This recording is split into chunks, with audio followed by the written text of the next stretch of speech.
Here is the Avast Security News Roundup for the week ending May 14th, 2021. Colonial Pipeline reopens after ransomware attack. The largest petroleum transport company in the U.S., Colonial Pipeline, has resumed business as usual this week after halting all pipeline operations last Friday when the company was hit by a ransomware attack. Attackers attempted a double extortion scheme by locking the company out of its files and then threatening to publish 100 gigabytes of sensitive Colonial Pipeline data if the company did not pay. According to CNET, CNN, and Reuters, Colonial Pipeline had no intentions of paying the ransom, instead bringing on a security agency to restore their system from their backup servers. There is one main reason for the increase of ransomware, commented Avast security evangelist Louis Carones. Victims are paying, but Colonial Pipeline is setting an example that everyone should follow, as these attacks are only profitable if the victims are willing to pay. The fact that the company is back on its feet in just a few days also shows that they had proper backup policies which had enabled them to get back to business rapidly. Bloomberg is reporting that Colonial Pipeline had to pay a nearly $5 million ransom to get there, and it paid that ransom within mere hours. The Wall Street Journal sources have now also confirmed that Colonial Pipeline paid the ransom. It would be nice if all news sources actually reported facts. Ransomware crooks post cops' psych evaluation after talks with DC police stall. A ransomware gang that hacked the District of Columbia's Metropolitan Police Department in April posted personal records on Tuesday that revealed highly sensitive details for almost 24 officers, including the results of psychological assessments and polygraph tests, driver's license images, fingerprints, social security numbers, dates of birth, and residential, financial, and marriage histories. Ransomware crooks threaten to ID informants if cops don't pay up. The data included a 161 megabyte download from a website on the dark web, was made available after negotiations broke down between members Babook ransomware group and MPD officials. A post on the hacker's website said the negotiations reached a dead end. The amount we were offered does not suit us. We are posting 20 more personal files on officers. The 161 megabyte file was password protected. The operators later published the passphrase after MPD officials refused to raise the price the department was willing to pay. The ransomware attack on the MPD has no known connection to the one that has hit Colonial Pipeline. Read more on Ars Technica. Clubhouse app launches on Android. More than a year after its initial launch, which was limited to Apple devices, the audio-only social media app Clubhouse is now available to Android users as well. The company welcomed Android users on their blog, informing them that Clubhouse for Android will roll out in beta immediately in the US, followed by other English-speaking countries, then the rest of the world. BBC News speculated on the potential obsolescence of the app, seeing as Facebook is mimicking its features with Hotline and Twitter is doing the same with Spaces.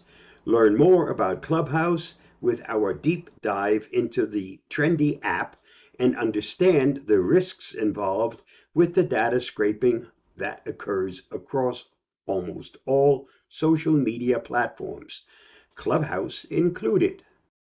Domestic abuse cases increasingly involve tech. According to The Guardian, the amount of domestic abuse cases in the UK involving tech has skyrocketed, jumping 97% since the pandemic started. Abusers have found they can monitor and control their partners using a range of tech tools. Many abusers employ stalkerware, and not coincidentally, Avast detected a 93% increase in the use of stalkerware through 2020.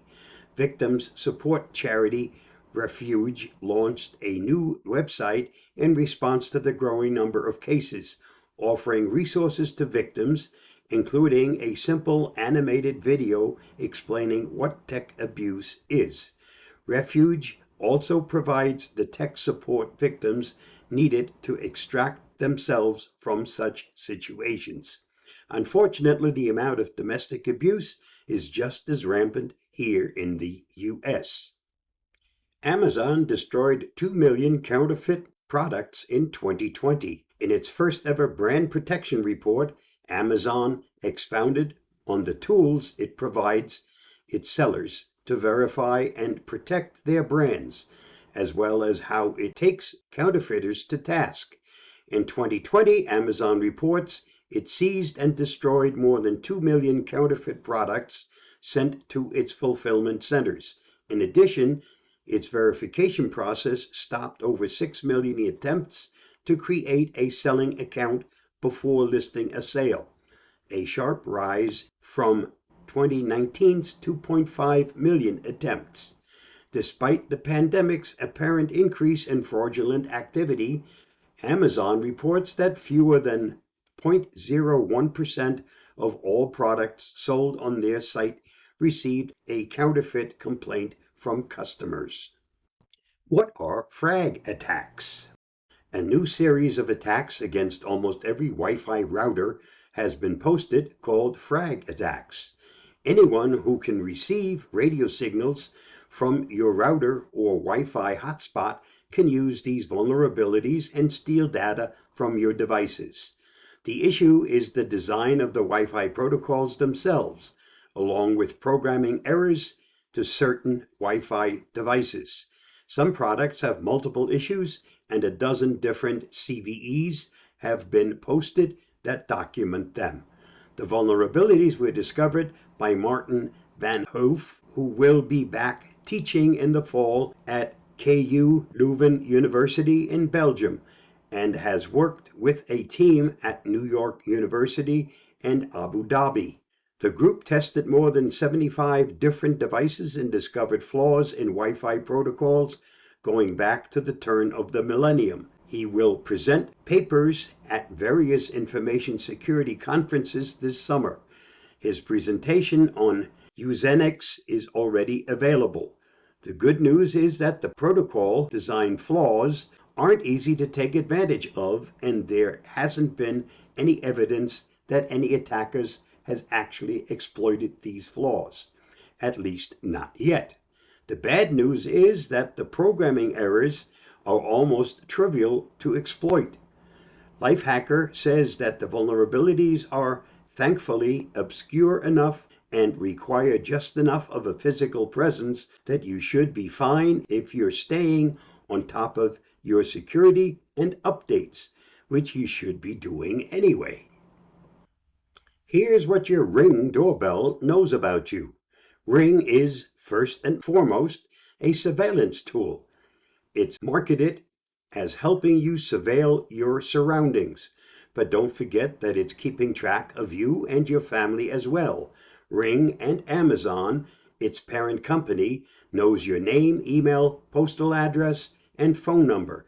It also knows the geolocation of your phone, information about your Wi-Fi network and signal strengths, and your product model, serial number, and software version. If you use Facebook or other third-party login, it also can obtain information from that third party. And of course, if you go to their website, it also tracks with cookies, web server logs, web beacons, and other technologies, according to their privacy policy, and information gathered on their site or social media may be used for advertising. Finally, Ring videos and photos are stored on Amazon's servers for up to 60 days. Ring uses your data to provide the services you've paid for. In other words, a video doorbell, and while they don't sell your data, they do say in their privacy policy that they might share it with service providers who perform services for them, including marketing. In other words, your data is likely shared with data aggregators in order to serve you ads. Additionally, we all know that Amazon loves to get their hands on as much information about customers as possible, which means Ring data goes into the big aggregate pool Amazon has on you. Amazon will share information captured by your Ring with law enforcement when they're compelled to do so. They also have created partnerships with law enforcement agencies across the U.S., allowing Ring customers to sign up to share their surveillance footage with the police. And they often offer rebates to incentivize people to sign up for this registry. Ring overtly collects a lot of information, but there are things they could figure out based on the content of your videos and photos. Things like when you're home, how many packages you get, information about your neighborhood and neighbors, and so on. There are also reports that Amazon is testing out facial recognition technology on their Ring cameras, which opens a whole other can of scary privacy concerns, especially when you take Amazon's police partnership into account. Remember that using or not using the Ring doorbell is entirely up to you. And that wraps up this week's Avast Security News. Stay safe, stay secure. I'll see you next week. Bye-bye.